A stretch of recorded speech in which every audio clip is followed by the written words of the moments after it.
Hello dear student, myself is Roshni Parikh, lecturer from Department of Electrical, and today's topic of discussion is admittance method to solve the AC parallel circuit. Now after end of this session, student will able to solve the any AC parallel circuit by using the admittance method. Now see, here are various methods of solving AC parallel circuit are listed below. First, that is the vector or a phasor method. Second, that is the admittance method. And third, that is the complex algebra method. You can employ any one of these methods to solve the AC parallel circuit. See, vector or a phasor method I have already discussed in the previous lecture, and the link is already shared via YouTube. If you want to recall, then just go to the YouTube and search for the vector or a phasor method for AC parallel circuit by Roshni Parikh and you will get the link. Now see, today I am going to discuss about the admittance method to solve any AC parallel circuit in a brief. Now first of all, you should know okay, what is the admittance. Now see, in a DC circuit only resistance is there, and if only resistor is there, then the resistance is there which oppose the flow of current. Same way in any AC circuit, in addition of a resistance, inductance and the capacitance are present in a circuit. So not only a resistance but inductance and capacitance are present, and because of all the elements like R, L and C, there is a impedance is there. Impedance that is denoted by a capital Z, and impedance that is exactly similar to the resistance which is in the DC circuit. As resistance which oppose the flow of current, same way in a AC circuit impedance is there, and impedance is also oppose the flow of current. Now what is the admittance? The admittance that is the 1 upon Z, you can say reciprocal of the, see here, the reciprocal of the impedance of an AC circuit is known as the admittance of the circuit, and admittance is denoted by the capital Y. Y is equal to 1 upon Z. Z that is the impedance.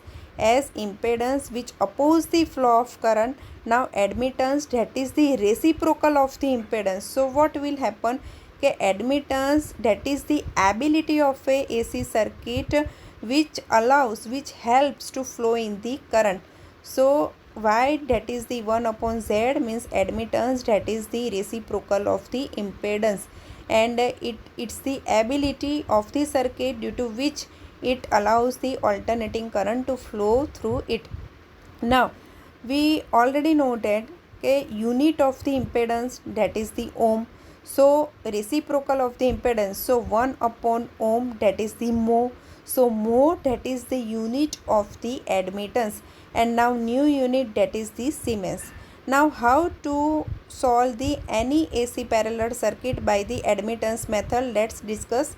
See, here one circuit is a given. In this circuit there is a 3 branches are there, and in a 3 branches, in a first branch there is a one resistance and the inductor is connected in series. In a second branch there is another one resistor and the inductor is connected in a series, and in a third branch there is a resistors and the capacitor is connected in a series. So in a first branch, see here, first of all in a admittance method we have to find out the conductance and the suspectance. Now what is a conductance and what is a suspectance, I will explain you in a brief. Now see, let's take the one circuit another to solve by the admittance method. See here, 2 branches are given which are connected parallel to each other. First branch having the resistance of a R1 ohm and capacitor of a C1 Faraday is connected in a series, and in a second branch there is a resistor having a resistance of R2 ohm is connected in series with the inductor of a inductance of a L2 Henry.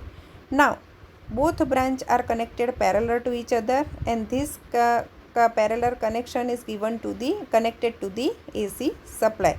Now first of all in a admittance method, we have to find out the conductance and we have to find out the suspectance. What is the conductance and what is the suspectance? I will explain you. See, here when this circuit is connected to the AC supply, current I starts to flow. I, that is the total current, and it's divided into the two branch current, that is the I1 and the I2. I1 is flowing through the first branch, which having the resistance and the capacitor in series, and I2 is flowing through the second branch, which having the resistor and the inductor in the series. So impedance of the first branch, that is denoted as the Z1, and impedance of the second branch, that is denoted as the Z2. So our equation will be like this, Z1 is equal to root of R1 square plus capacitive reactance square, means XC1 square. Same way Z2 is equal to impedance of the second branch. So second branch contains the resistance and inductor, so our Z2 will be root of R2 square plus XL2 square. So this way you can find out the Z1 and Z2. Now what is the conductance? Conductance is equal to ratio of a resistance to the impedance of respective branch. So in a first branch there is a impedance of Z1. So conductance, that is the resistance of first branch, that is the R1, divided by impedance of that branch, that is the Z1 square. So conductance, that is the resistance, ratio of a resistance to the impedance square of particular branch, or you can say of respective branch. So this way you can find out the conductance of a first branch and the second branch. So G1 will be R1 upon Z1 square and G2 will be R2 upon Z2 square. Now what is the suspectance? Suspectance, that is the ratio of a reactance to the impedance square of a particular branch or of a respective branch. So in a first branch there is a capacitor. See, in a first branch there is a capacitor is connected. So reactance, that is the capacitive reactance XC, divided by impedance of first branch, that is the Z1 square. So XC1 upon Z1 square, you will get the B1, that is the suspectance. Now for the capacitor, the suspectance will always be positive, and for the inductor it will be a negative. So same way in a second branch, see, inductor is there, so inductive reactance is there, XL. So by taking the ratio of a XL divided by Z2 square, you will get the suspectance of the second branch, that is the B2. But it will be a negative as the inductor is there. So this way you can find out the individual conductance and the suspectance of a particular each and every branches. Now taking the algebraic sum of all the conductance, you will get the total conductance. So total conductance, capital G, is equal to G1 plus G2, as the two branches are there, so two conductance are there. Same way, by taking the merely algebraic sum of the suspectance, you will get the total suspectance, that is denoted by capital B. B is equal to B1 minus B2. Minus sign is because of the second branch containing the inductor. So you will find out the G and B. And now what is the Y? Y is equal to G plus JB. So root of the G square plus B square. By substituting the value of a capital G and capital B, and by taking the square and the root, you will get the admittance. So this way you can find out the admittance Y. Now from the Y you will find out the total value of the current I. As we noted, I is equal to V by Z, and here a 1 by Z, that is the Y. And so by multiplying the voltage into the admittance, you will find out the total current I.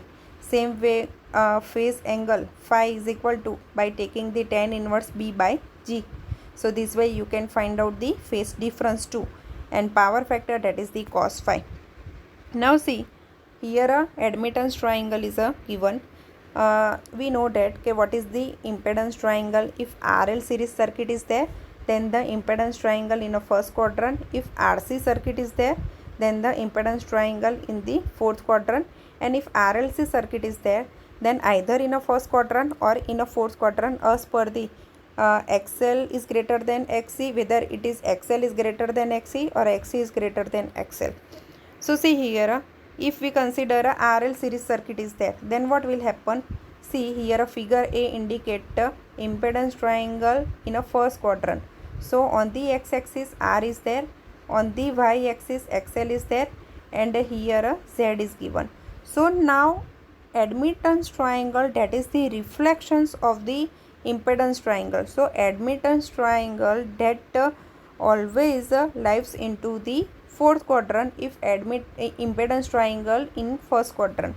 So see here, draw the y, which is if I say okay, Z is lives, there is a phase difference of a 30 degree between R and the Z. There is an angle of a phi, and suppose phi, if I say 30 degrees there, so draw the y at a minus 30 degree angle. So y having the two component, means y split into the two component, one which is in phase with the x-axis, that is called y cos phi, and another which is the quadrature to the x-axis, that is called y sin phi.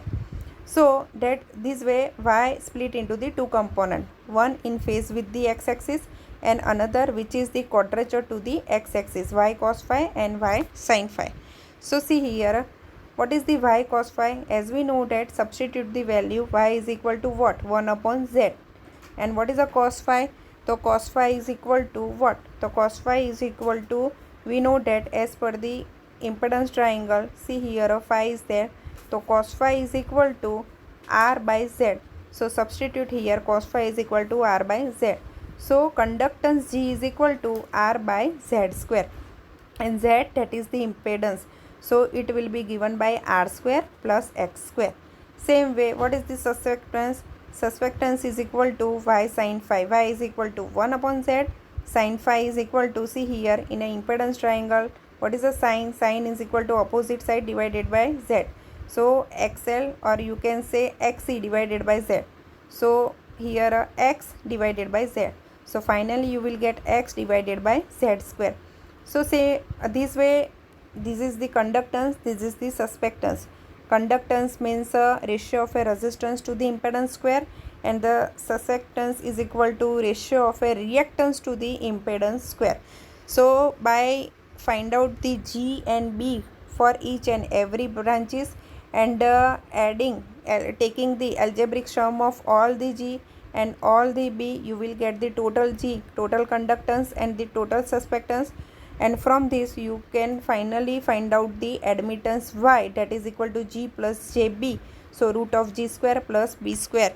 You can easily find out the admittance, and from the admittance you can easily find out the total current I, that is equal to, by multiplying the supplied voltage by the admittance and the power factor 2. So this is the another method to solve the any AC parallel circuit by using the admittance method. Hope you understood. Thank you.